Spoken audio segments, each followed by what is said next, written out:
téléspectateur Sen TV seen serviteur Clédor Sène moo dellu si di waxtaan ak yéen ci su cadre suñu émission sàmm li ñu bokk fas yéene waxtaan ak yéen ñaari yoon ci ayu bés bu nekk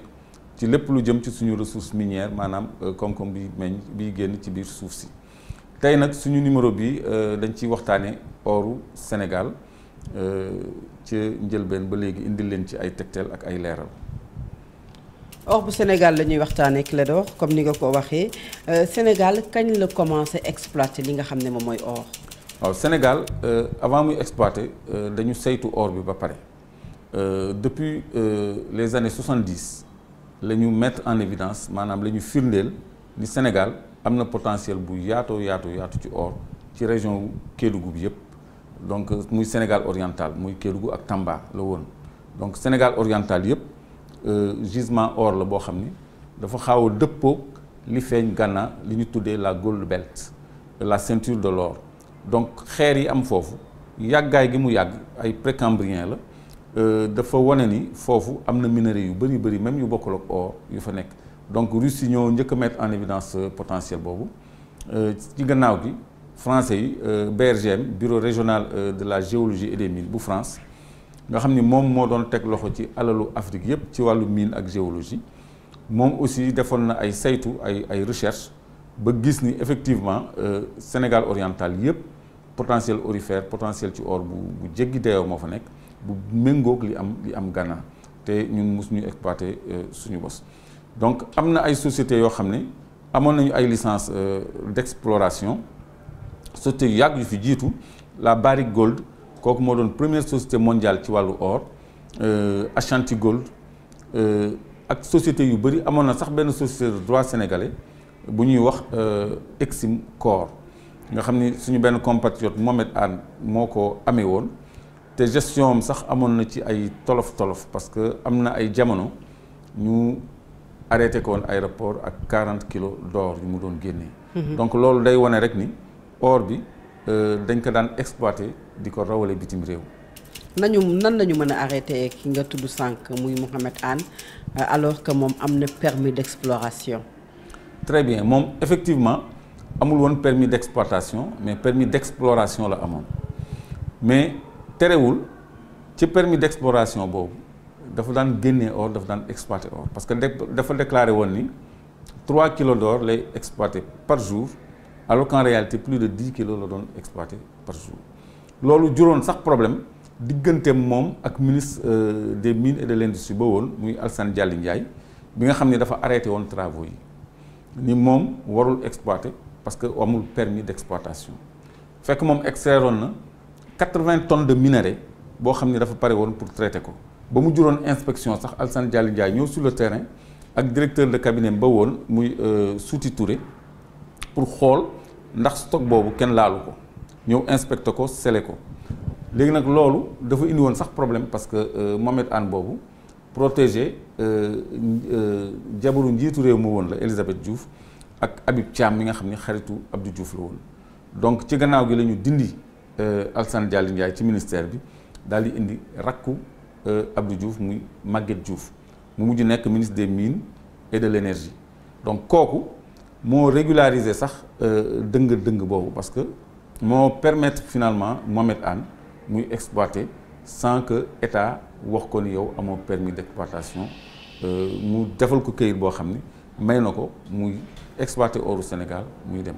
donc loolu jubluwuñ ci ayibal kenn mais pour prouver rek ni souvent dañuy wax nit ñi licence d'exploration la ñu am mais ci licence boobu dañ ciy exploiter muy ci or bi muy ci pétrole bi muy ci gaz bi muy ci leneen donc gars yi dañuy exploiter ci base licence boobu donc loolu mooy genèse or bi maa ngi fàtte sax benn société bu ñuy wax Padjet Mining parce que dañ ci bëgg a dellu si kooku tam ci société précurseurs yi la ñi fi jiitu comme Barrick Gold donc Padjet Mining moo mujj nekk tey jii MDL Mineral Deposit Limited bi nga xam ne mooy gérer actuellement SGO oru Sénégal léegi nii ak zircon bi donc loolu firnde la ni suñu or exploitants yi dañ daan indi avion ba foofu tibb ko yóbbu loolu ba léegi mu ngi am mais dinañ ci àgg ndànk-ndànk parce que dafa am benn jamono année 84 ñu jàppoon fi benn bateau bu tudd Swift Eagle boo xam ni dafa yeboon 18 tonnes d'or maanaam 18 000 kilos or ñu jàpp ko portu Dakar plutôt or bi mu ngi jóge Sabodala ñu yeb ko ci bateau mais douane dañu xaar ba bateau bi départ ba romb Gorée tuuti ñu taal seen vedette arraisonné ko wàccee la cay or ci bateau bi parce que amoon na leneen lu mu yeboon muy 18 tonnes 18 000 kilos daal di koy delloosi ci keewu port bi or bi disparaître en moins d'une heure de temps ñu bëri jotu woon ci or bi mu nekkoon benn scandale bu rëy année 84 boo xam ne dafa demoon ba ministre de l'économie et des finances ba woon muy Assane Seck dafa mujj démissionné parce que moom moo yoroon tutelu service des douanes yi nga xam ne ñoom ñoo débarqué or boobu nit ñi séddoo ko donc ñu bëri ci époque boobu lañ ci amoon ba gouvernement bi amoon njàqare pour récupérer or boobu parce que or bu ñu jaayoon la ba pare donc loolu lu fi amoon la parce que douane dafa gis ni or bi kenn poinçonné wu ko parce que or dafa war a am certificat d'origine dafa war a am lu koy mandarga dañ ko war a numéroter lingot bu nekk donc loolu yëpp amul woon ñu gis ni gouvernement bi dafa jaay ci jaay boo xam ni jaarul yoon loo xam ni narul dem ci suñu gafaga suñu budget ñoom tamit ñu def seen mbirum bopp daal di teg loxo or boobu daal di koy séddoo donc anam yu ñuy jëlee suñu alal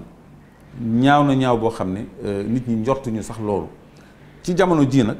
anam yu bees la ñu trouvé pour teg loxo ci suñu alal mais yu mel noonu mu ngi am ba tey. kon scandale yi nga xam ne moom la ñuy tudd tey yàgg na ci réewu Sénégal ndax li nga xam ne mooy bateau boobu. 1984 la woon. or bi kenn gisu ko ba tey. or bi kenn gis ko ba tey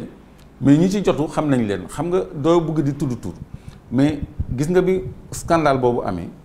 après dañuy lancé benn campagne bu tudd une femme un gramme d'or. Toutes les grandes dames de l'époque première dame moo ko jiite woon madame Elisabeth Diouf ak ñoom Siga Sey Coulibaly ak ñeneen ñoo xam ne bëgguma leen tudd parce que ay actrices politiques lañu wala dëddu nañu àddina mais toutes les grandes dames du parti socialiste de l'époque dañu doon battre campagne pour ñi ko fekkee dinañ ko mën a fàttaliku opération une femme un gramme d'or layalee ko économie d'énergie donc ay spots yu ñu doon passé régulièrement la à la télé pour ñaax jigéen ñi ñu joxe ay takkaay nit ñi dañ doon joxe ay parures ku mel ni madame Elisabeth Diouf Siga Sey Coulibaly ak ñeneen ñuy def village du Sénégal yi def tour du Sénégal c'était une véritable campagne ak battage médiatique bu doy waar régulièrement ñuy envoyé ay spots di collecter or pour delloo or boobu donc loolu amoon na fi parce que mosuñu gis état buy demander population or souscription volontaire xam nañ ko emprunt obligataire xam nañ ko mais quémander de l'or à sa population di sàkku nit ñi ñu jox la or loolu ci jamono yu Abdou Diouf la amoon te amul benn président bu sañ a laaj askanam fi mu nekk nii Sénégal Macky Sall sañul ni jigéen bu nekk na ko jox or pour parce que état bi dafa soxla xaalis loolu du léeboon ak léppoon lu fi amoon la kon suñu alal ci anam yu ñaaw yooyu lañ ci doon tegee loxo ba noppi di nax askan bi mais ci jamono jii dinañ ci ñëw ci suñu yeneen numéro yi am na beneen façon boo xam ne moom la ñuy tegee loxo ci suñu alal di ko rawale ci loo xam ne du ñu soxla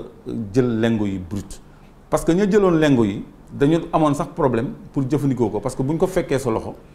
dañ lay arrêté parce que lengo dafa war a am këyit dafa war a am certificat d'origine certificat de non criminalité war a am poinçon am certificat de pesée yëpp dafa am këyit yu mu war a àndal comme oto comme nit comme lépp te loolu dara amu ci woon léegi ñooñu pour ñu mën a jëfandikoo or boobu dañ doon dem ci ay bijoutier yu mag yi ngay dégg yëpp foofu tam damay bañ a tudd ay tur ci or boobu la ñuy jotoo parce que yow da ngay am benn 100 kilos bu ñu la téye benn lengo dañ lay jàpp yow mënoo ci dara mais bu fekkee ne da nga ko tëgg bijou kenn du la ci jàpp facture rek lañ lay laaj léegi da ngay dem ci bijoutier ak sa 100 kilos ni ko léegi da nga may tëggal 50 kilos yi léegi nga jël 50 kilos yi léegi mu tëggal la 50 kilos yi defal la facture nga am sa alal nga mën koo jëfandikoo moom tamit mu am oram boo xam ne moom dikkewu ko dara yow mi dikkewu la dara parce que yëfu askan bi ngeen jël ngeen séddoo ko donc yooyu moo fi doon am te mu ngi fi am ba léegi ci yeneen anam donc liñ ci mën a wax bëri na xanaa dañuy daaneel fii rek ba beneen yoon parce que li duuf ci nag yëpp xëyul ci cin bi ci suñu yeneen émission ñu àggaleeg yéen waxtaan bi ci mbirum or bi di leen wax rek ni fi mu nekk nii lu ëpp 30 licences la ñu joxe ay licences d'exploitation ak ay concessions yoo xam ni dañ ci ñëw leeral leen ko ba mu àgg ci nañ incha allah. Voilà, merci beaucoup.